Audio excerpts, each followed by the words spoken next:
係嗰網友嗱，呢條片我同大家 follow up 下，即係萬科咁就係即係真相大白啦。呢個就係真相大白，因為咧早一個禮拜前到啊，早幾日啊，我講咗佢嗰個 CEO 祝九勝俾人哋帶走咗，咁咧跟住落嚟咧就係過咗一日啊，佢又係喺佢嗰個微信嗰度係再出翻嚟嘅，出翻嚟留咗啲 message。但係咧而家估咧就係唔係佢留嘅，係公安留，以免引起太大嘅震動啊。係冒佢嘅名，係留咗一啲，整翻一啲 message 出嚟。咁然後咧就係深圳市政府各支委派工作隊進駐咗萬科，嗱，即係接管咗萬科。其實我哋見到每次接管咧，結果都係執笠收場嘅，好似呢個盛京銀行啊，呢一個係我見到幾間盛京銀行啦，呢個海南航空啦，呢個每次管完一輪，管初接管嗰時咧，仲加話政府點樣會去救佢啊？幾多人嗰陣時，我記得係10大銀行、6大銀行出嚟話借錢俾海南啊，咁結果都係執笠收場。我陣會解釋俾大家聽點解。咁其實就係工作組進駐咗萬科，萬科原本個董事長就叫郁亮，佢就係唔再做董事長啦，就係做咗個董事，咁就繼續留佢喺度。點解留佢喺度呢？佢繼續做董事，做個常務董事，唔係常務董事，仲係執行董事。咁即係佢只有佢知道間公司嘅來龍去脈啫嘛，係咪？去到咁樣咧，個祝九勝咧就話因為身體問題就辭咗職，就唔會翻嚟啦。咁呢兩個最大嘅人喐咗，你都知啦，下邊一定好多人被喐嘅。呢個係啊，深圳各支委工作組進駐萬科。嗱，我先解釋咗點解一定執笠啦。萬科就係第一，你萬科呢啲咧係靠賣樓嘅。你間公司個 CEO 唔見 Q 見咗，董事長換咗人，間公司咧就唔會有士氣嘅。嗰個工作組進駐咧就係指揮，唔係好指揮的喐間公司，亦都冇人有心機做嘢，個個都覺得間公司咧就嚟執笠。呢個第一。第二咧，買樓嘅人咧亦都唔會買萬科嘅樓啦，你容乜易做咗爛尾樓啫。第三，個工作組啊，係要諗辦法幫萬科呢個還債。咁佢個還債嘅方法點啊？梗係攞啲嘢出嚟賣啦，攞啲嘢出嚟賣係咪會益自己有啊？結果咪減平減賤賣咯，只係會令到嗰個財務狀況係更加惡劣嘅啫。所以去到呢度，萬科咧就非執不可。啊係講開又講。我話呢個大灣區航空執笠，咁呢個人話大灣區未執笠啊，咁係嘅，我承認大灣區航空未執笠，不過我覺得佢就執笠。好啦，咁就係呢啲人要揾食噶嘛，咁賤平賤賤去賣，咁啊結果搞到個財務狀況就更加大鑊啦。我哋睇睇，因此我哋知道一件事，點解我話真相大白呢？祝九勝結果係被公安帶走，就因為萬科係嗰盤數好大鑊。嗰盤數好大鑊就係乜嘢呢？大家知道佢有財務困難呢，就已經係1-2年嘅事啊。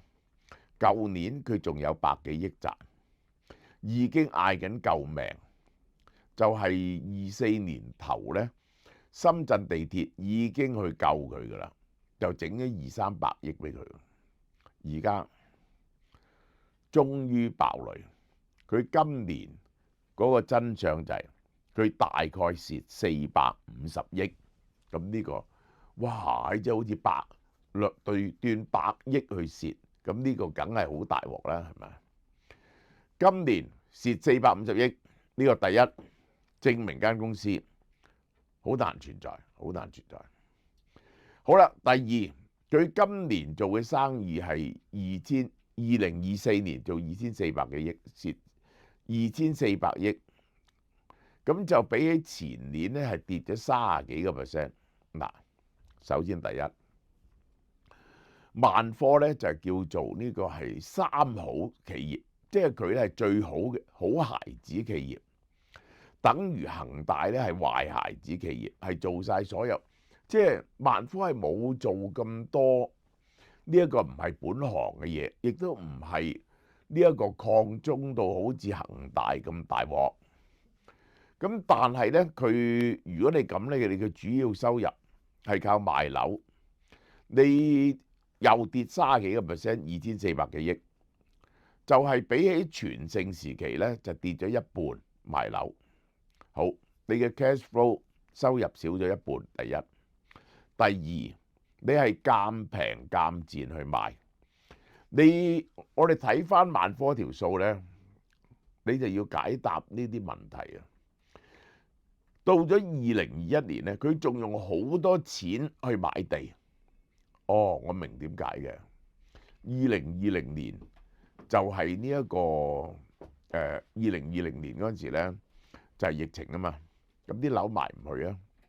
2021年咧就係大陸嗰個外貿咧就好好生意，咁所以咧就係個樓市曾經反彈，就係大陸樓市嘅最後一次高潮啊。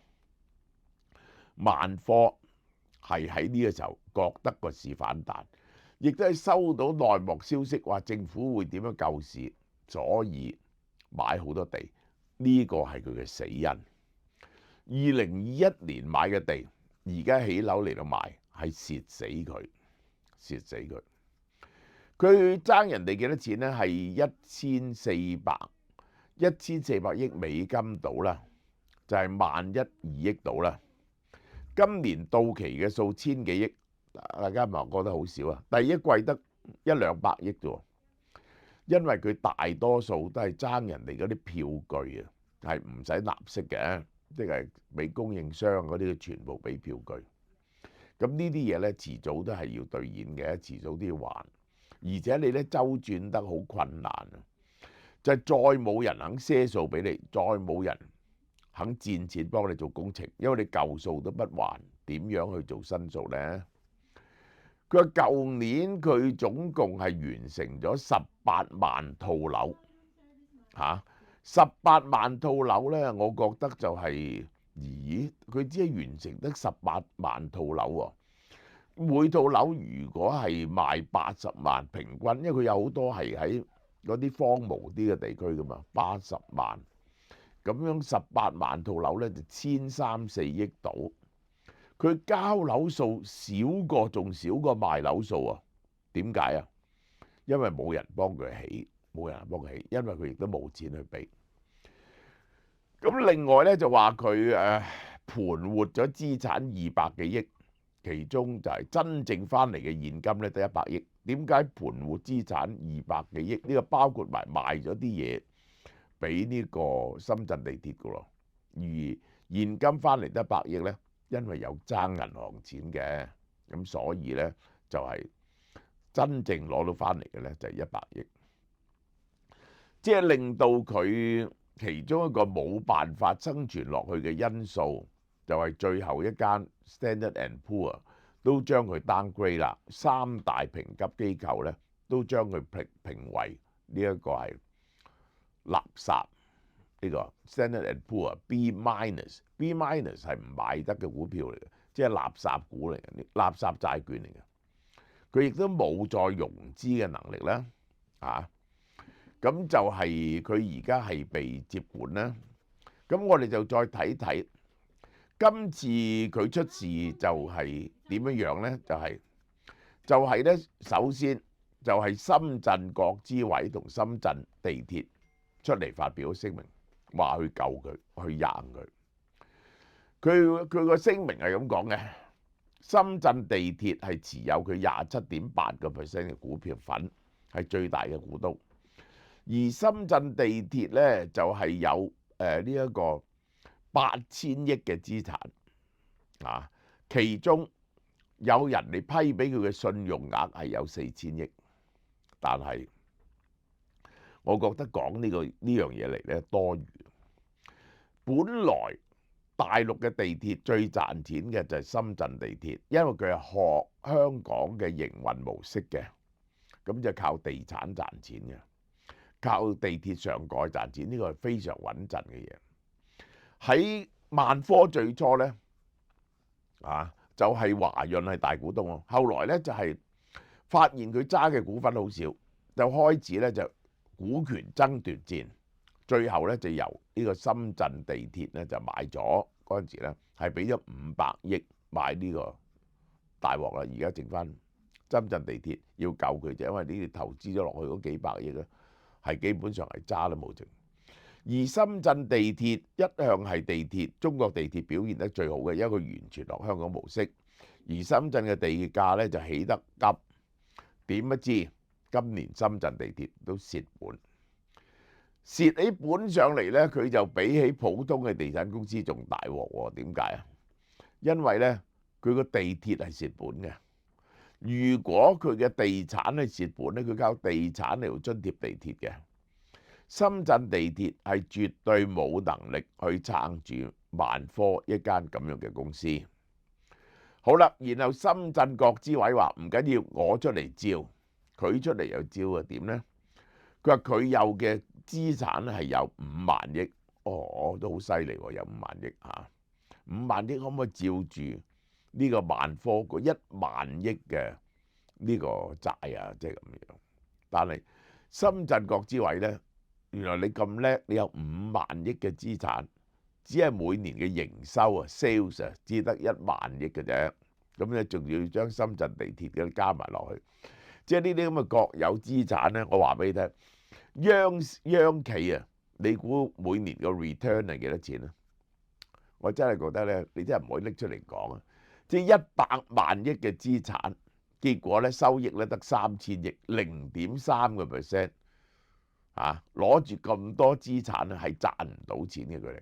其實無論呢一個深圳地鐵或者呢個深圳國資委，都係絕對冇錢去救一間負債1萬億嘅公司。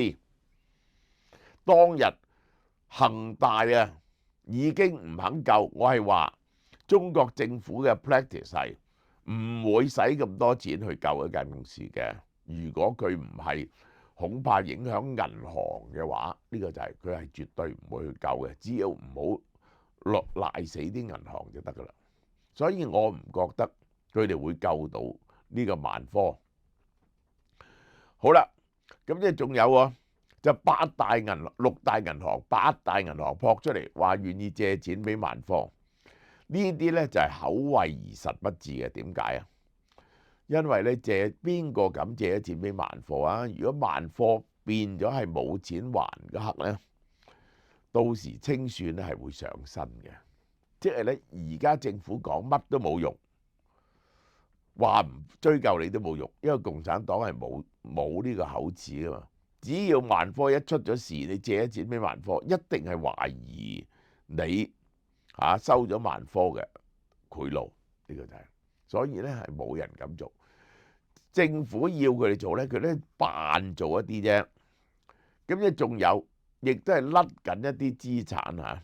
有單嘢就係紅樹區啊，完成咧就有45萬平米嘅，佢竟然咧就賣翻俾呢個深圳地鐵幾錢咧咁樣？1億2千萬，1億2千萬。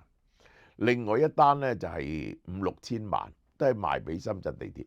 如果用呢個速度嚟到賣呢啲資產咧，你係永遠都還唔到嘅。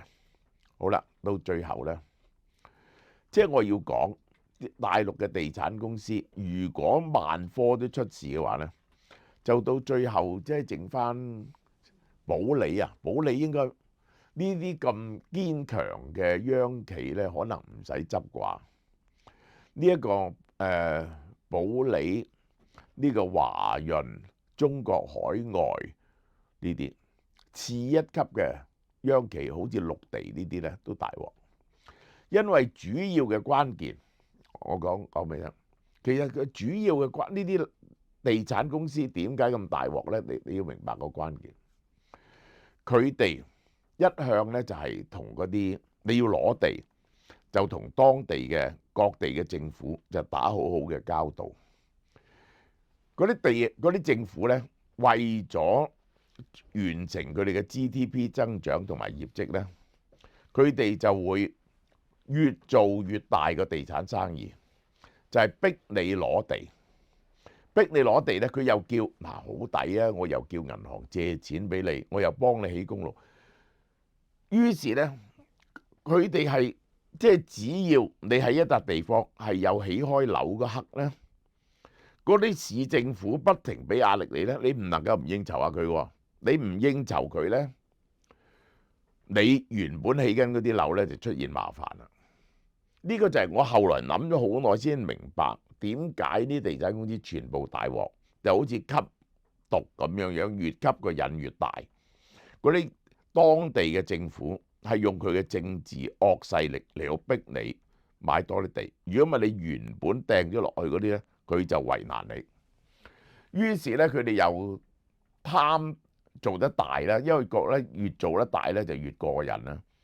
就係整啲郊外嗰啲荒野嘅地方嚇，竟然係做一開發就好大嘅區，就盲目相信自己嘅能力可以做一個完整嘅市區出嚟，就係完全大部分係死喺呢啲嘢上邊。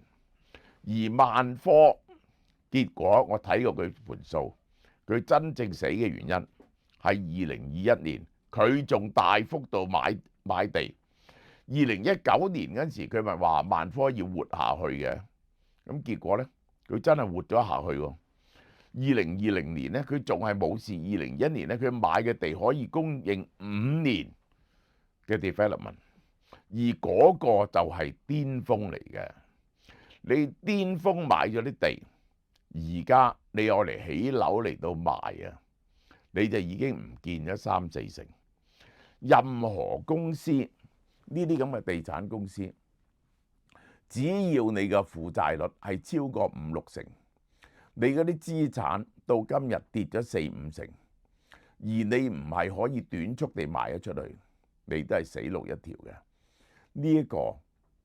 呢個內房股嘅好孩子就係咁因此死亡，好嘛？呢段講到呢度。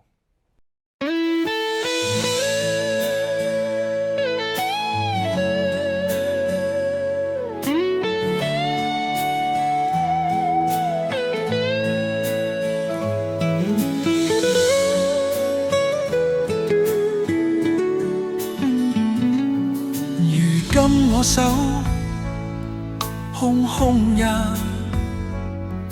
冷卻了憤怒，但更加清醒。困乏卻多情，有愛之處是假。天空海闊路，遙遙沒止境，跟險奮做我跟吉我體膚肌沒有放棄過選擇的自由，鐵窗望明月，懷念父母妻兒，原告竟然變被告。誰明白我？仍然自由自我，永遠高唱我歌，新我精神，原諒我這一生不羈放縱愛自由，也會怕錯足10年。Oh no， 背棄了理想，誰人都可以，男兒不愧天亦不負人。原諒我這一生不羈放縱愛自由，聯合聲明卻變成垃圾。Oh no， 背棄了理想，我怎麼可以自古去留肝膽天比高？